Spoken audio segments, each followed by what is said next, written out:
Bismillahirrahmanirrahim. Assalamu alaikum class 10. Today we are going to discuss about the unit number 9 and its page number 4, 5 and 6. Previously I have told you about what is chemical equilibrium, what is the meaning of equilibrium, what is forward reaction, what is backward reaction, what are the symbols, how we can represent it, and different kinds of reaction, that what happens, how this procedure of chemical equilibriums exist in nature, and what happens if it is not existing, what are the consequences of it. Now let's coming towards the applicability of this equilibrium. Now the topic we are going to discuss today is dynamic equilibrium. Okay, how the balance is going to be between reactants and products. So for this, if you remember the previous one example, I have told you, it was on book page number 4, that when calcium carbonate is taken in the solid form and it is converted into two products, calcium oxide and carbon dioxide gas, and I have told you this process is known as decomposition. Okay, this is the example of forward reaction, that we have just taken calcium carbonate solid form and then it is converted into calcium oxide and carbon dioxide. This product is going to be decomposed into calcium oxide and carbon dioxide gas evaporates. This arrow is indicating that this gas is going to be evaporated. Okay, now coming towards that, what is dynamic equilibrium. So basically we was studying about the example, and starting from the same example, that when we take these marble chips or calcium carbonate and when we heated it, this delta sign is showing the sign of heat up. Then what is the product? This is calcium oxide plus carbon dioxide gas is formed, and the reaction is known as forward reaction.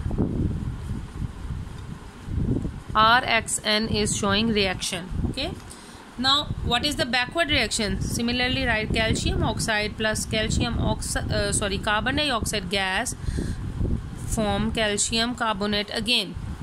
This is our reverse reaction. So the balance between these two is known as dynamic equilibrium, and how it is written collectively, we can write it down as calcium carbonate forward and negative, calcium oxide plus carbon dioxide gas. So over here we can say that the upper one is showing the rate of forward reaction and the lower one arrow is showing the rate of reverse reaction, that the reaction is going to be transferred in forward direction and as well as the reverse reaction. So when both these conditions are going to be satisfied each other, then what happens, this dynamic equilibrium is achieved. And more precisely you can say, or you can write it down like this, that rate of forward reaction is equal to rate of backward or reverse reaction. Then we achieve the dynamic equilibrium. Okay, but what happens? It happens that composition of reaction mixture always remains constant, that it is going to be transferred into it, and after that it always happened in a closed container. Why? If it is not happening in a closed container, this carbon dioxide gas will go up and there is no reaction, and the reaction will be definitely ceased. So this is a very important thing to be noted down, that to attain this kind of equilibrium, the reaction mixture should be in a closed container, so that decomposition, this is going to be decomposition and combination.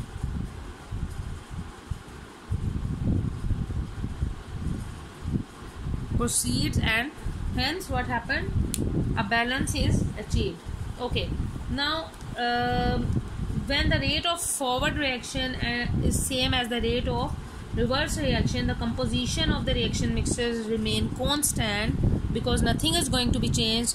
It is going over here, it is going over here, they are just playing with each other. Going forward reaction and reverse reaction, it is the same. While changing any composition, this is known as chemical equilibrium. chemical equilibrium state. Simply, if you keep this thing only in your mind, then it is really very clear that rate of forward reaction is equal to rate of backward reaction. What is the condition? The condition is that the reaction remains same, there is no change. Then the state is known as chemical equilibrium state.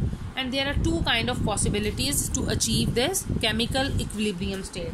Here, number one is that when your reaction stops, means it is only going into forward direction and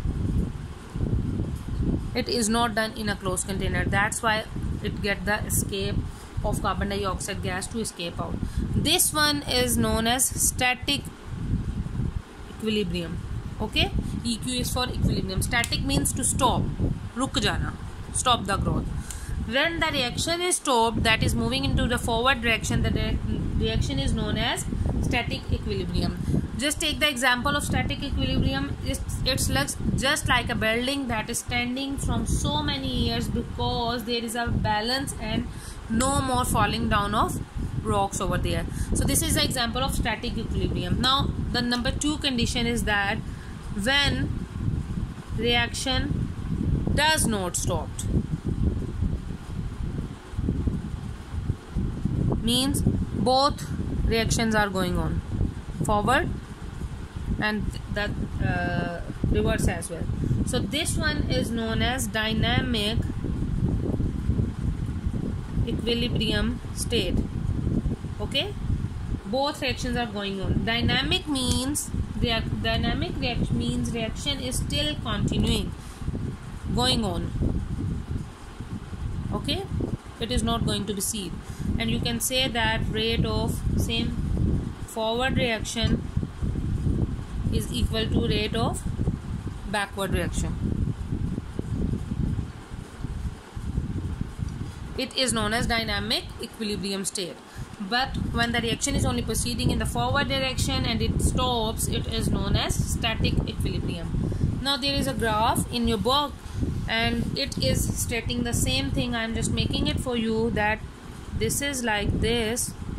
On x-axis we have time and it is in minutes, and over here on y-axis we have reaction time, reaction rate, at which rate it is going to be proceed. Now basically what's going on, that the forward reaction, obviously as it starts to move, it is moving like this, and if the reverse reaction, the reaction is going to be changed. Over here there is a point comes like this. This point is equilibrium state.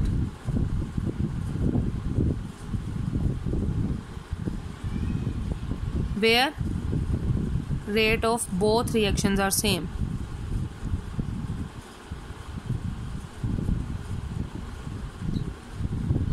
This is forward and this is for reverse. I'm explaining it for you once again.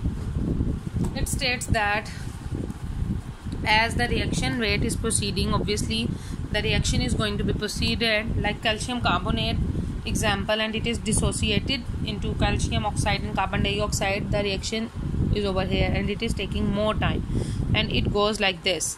When the reverse reaction is going to be these products, let's say this is our calcium carbonate, over here calcium oxide and carbon dioxide gas is going to be formed. These are the products and it is going to be reverse over here. So the point where this is achieved is known as rate of both reactions are same, and it is known as equilibrium stage. Okay, now there is another example about it. Hydrogen gas is going to be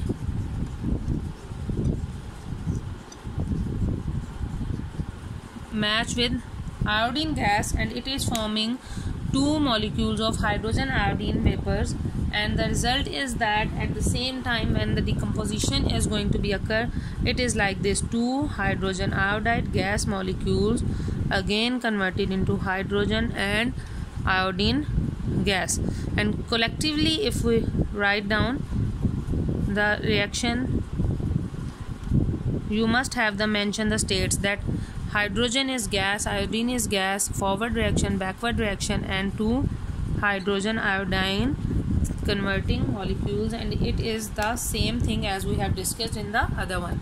This was example number 2, that hydrogen and iodine are going to be formed, hydrogen iodide, and if only the reaction is proceeding in forward, this one is the equation, and if it is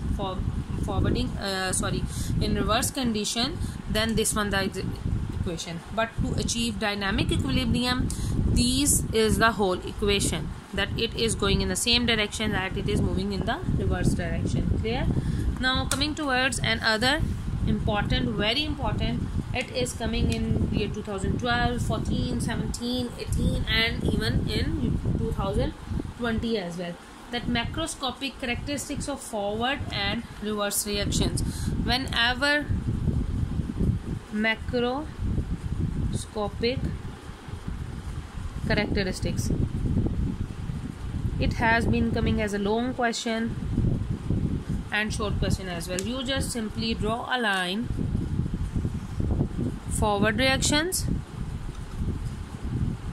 and over here reverse reactions. You just have to present the difference. Number 1, it always goes from reactants, it's very easy, to products, and it is the opposite over here, products to reactants. Number 2, it always takes from left to right. This is the left to right, and it always forms from right to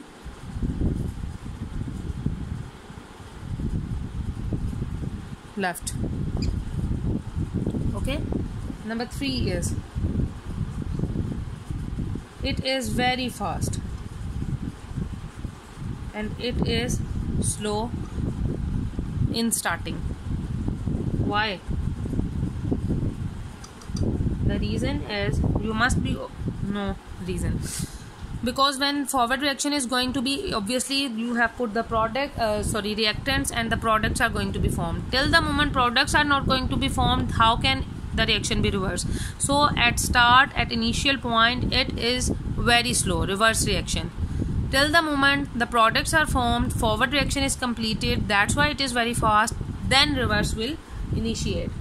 And number 4, it slows down gradually when it attains equilibrium, and it speed ups gradually. If you learn only forward, you can easily write down reverse reaction by knowing the opposite. It is very important, coming in the previous years, 12, 2014, 2013, 2016, 2018 and 2020 as well. So please learn it by heart and try to write it down in your registers as well. Now coming towards, let me show it from the book as well. It's page number 6, this one. It's really very important. Okay, it has been coming as a short question answer, and it has been coming like long question answer.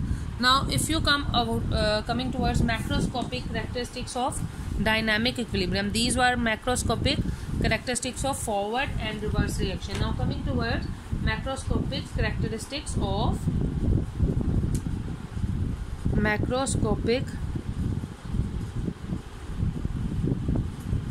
characteristics of dynamic equilibrium. These are any 4, and it has been coming in the long question as well.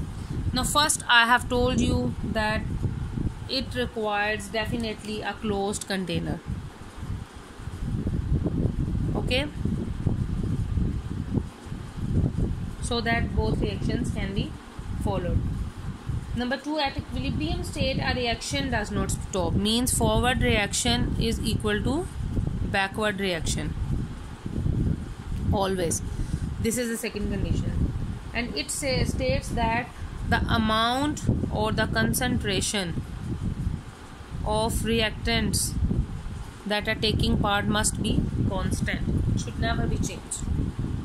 Okay, and the last one, you can say an equilibrium state is attainable from either way, either starting from reactants or you are going to start it from products. Okay, and number 5 is that equilibrium state can be disturbed and again achieved if we change the temperature, degree centigrade, pressure and concentration of any reactants or products. Okay? These are macroscopic characteristics of dynamic equilibrium, and you should keep this thing in your mind. If these are the properties, these are the, you can say, things which should be fulfilled, then only equilibrium can be achieved.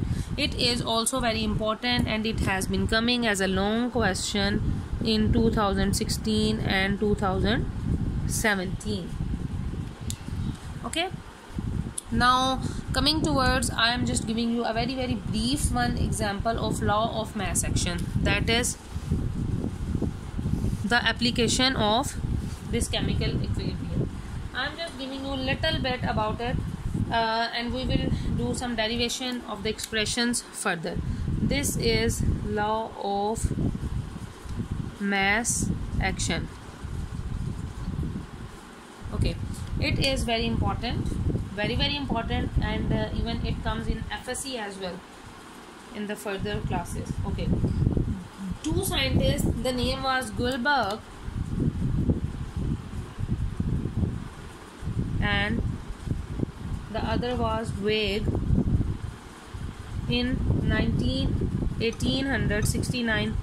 Think about this law.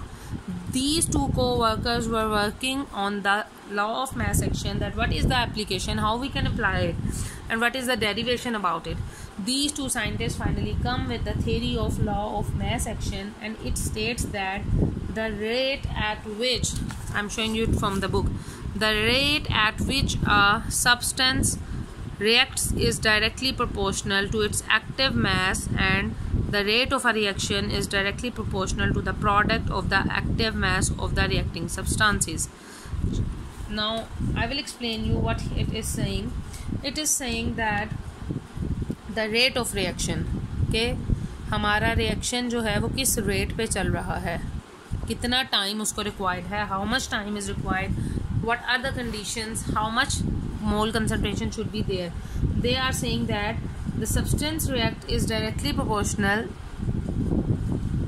this is the sign of directly proportional, to the form of products, active masses. Now what is active masses? Active masses is shown with this square brackets. These are active masses, and the active masses of reactants is directly proportional to the active masses of products, and there must be an equilibrium between it, is known as law of mass action. Okay, now these square brackets are showing active masses, and the unit for this active masses is mole per decimeter cube. Okay, these are the basically definition, and you have to learn it as it is written in your book. Now let's come towards the derivation of it. It's little bit derivation, not long. I'm just explaining it. Consider, you have to consider the example, a reversible reaction of type A plus B is going to be form product C plus D. A plus B our reactants and C plus D our products. Now KF and KR, constant of forward reaction, constant of backward reaction. Now you have to suppose that A, B, C and D are the molar concentrations of A, B and C and D. you can represent it like this: A, B, C, over here D. These are molar concentrations in mole per decimeter cube. Okay. Now according to law of mass action says that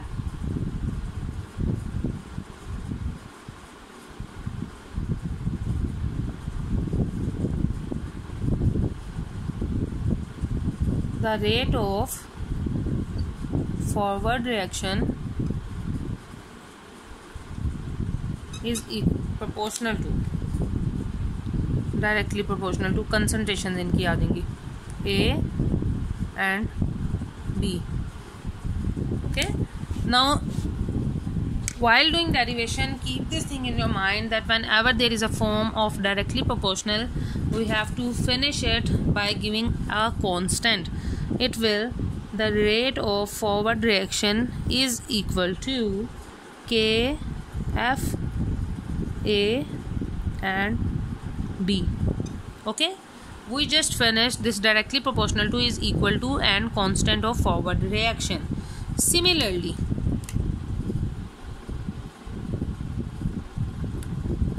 क्या होगा? The rate of reverse reaction is directly proportional to products C and D. Now to finish it, constant of reverse reaction, active masses of C and D, that is the product. Now here this Kf and this Kr are known as the specific rate constants of forward and reverse reaction. Specific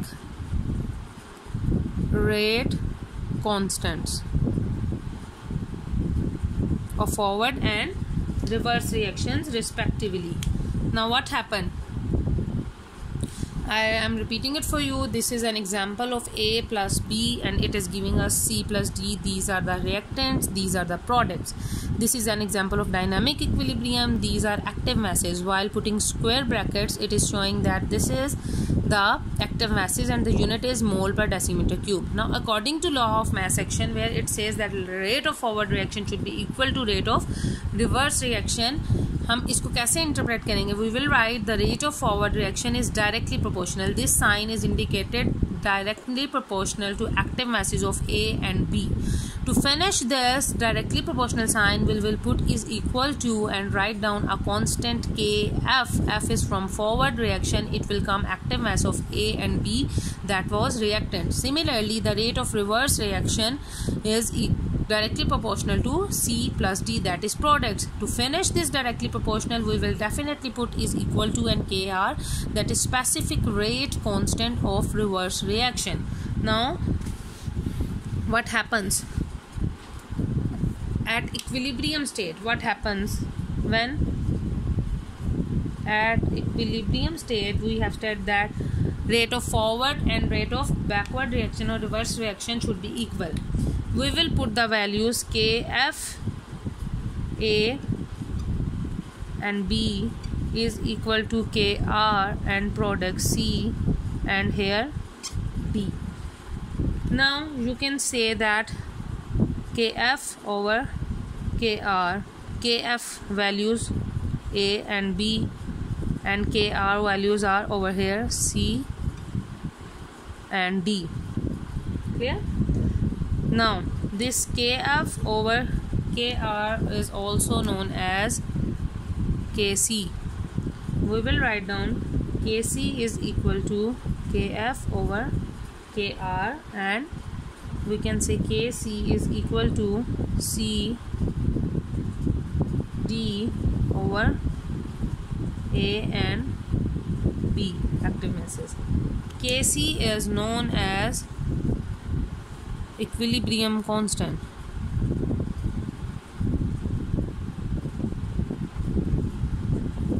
Okay, this so law of mass action describes the relationship between these active masses of reactants and products. This was a very simple derivation and it is very important and it is coming as a long question recently in 2020, this derivation. So do it as many times as you can so that you will be very well prepared for the topics. Now in the next lecture, inshallah, we are going to discuss about the derivation of equilibrium constants, and it is how it is come for general reaction, and then we will move and do some numericals to clear more idea. Till then, stay safe. Allah Hafiz.